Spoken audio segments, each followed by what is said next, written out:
This is Bridget Mwanuka bringing you our first news updates for the day.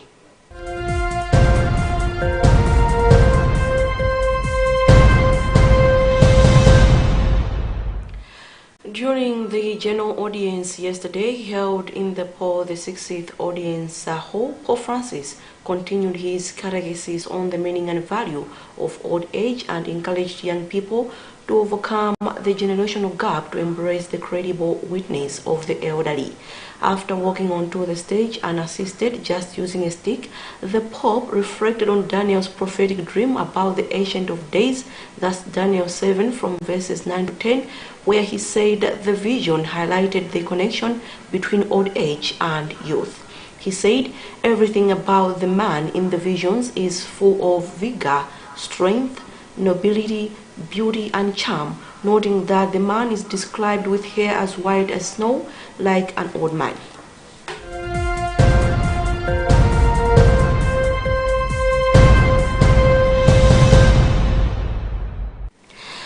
Following a day of deliberations, the 42nd Ordinary Summit of SADC Heads of State and Government concluded last night in Kinshasa, and the State President, Dr. Lazarus Chakwera, is set to return home today.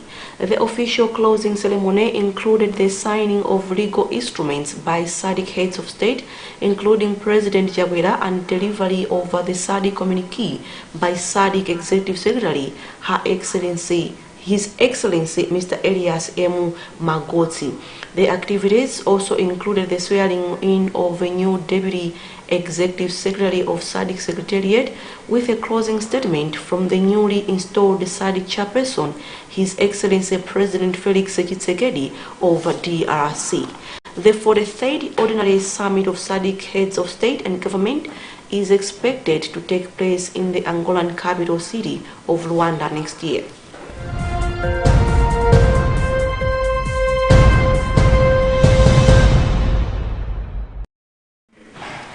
A grouping of civil society organizations under the banner Action Against Political Impunity, API, has shifted its planned today's demonstrations due to Chakwera and Chikalaja against high cost of living and economic woes to a later date. Marking the revelation yesterday during a press briefing in Lilongwe, chairperson of the grouping, Sylvester Namiwa, said that the decision to hold the demonstrations has been necessitated by the absence of the state president, Chakwera, who is in DRC. According to Namiwa, the grouping wants to deliver its petition directly to the president, as they believe that district commissioners across the country do not deliver petitions to the president.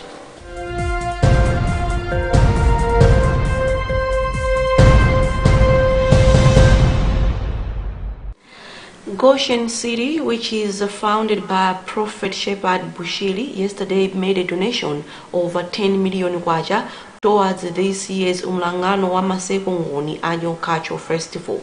According to Inkosi Yamakosi Gonani, the fifth, Prophet Bushiri, who was accompanied by his wife, Prophetess Mary Bushiri, handed over the check on behalf of Goshen City at Nkosini Gomani's 5 headquarters.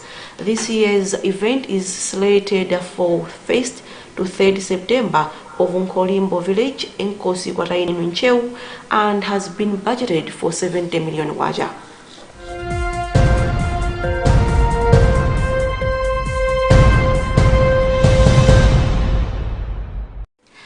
Agriculture expert Tamani Nkono Mvula has suggested that National Food Reserve Agency NFRA to commence purchase of maize soon after harvest if it is to buy from actual farmers and competitive prices than from vendors at higher prices. Mvula's sentiments follow a development by NFRA to soon start buying maize from at least 31 farmer cooperatives who have signed agreements to start their supply to the agency this week. NFRA delays to start purchasing maize are attributed to farmers' reluctance to sell their produce due to lower prices.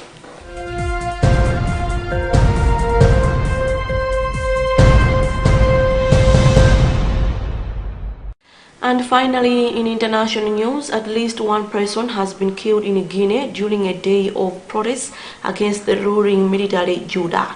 Reports from the capital Conakry say a teenage boy was shot dead by the security forces as the motorcade of the military leader, Colonel Mamadi Doumbouya, passed through the city. An opposition group says a second young man was also shot, but police are yet to confirm the development. Crashes broke out during the day as demonstrators hurled stones at officers who retaliated with tear gas.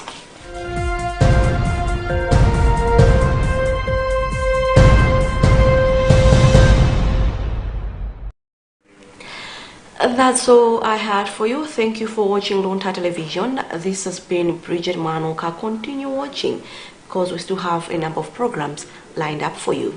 Good morning.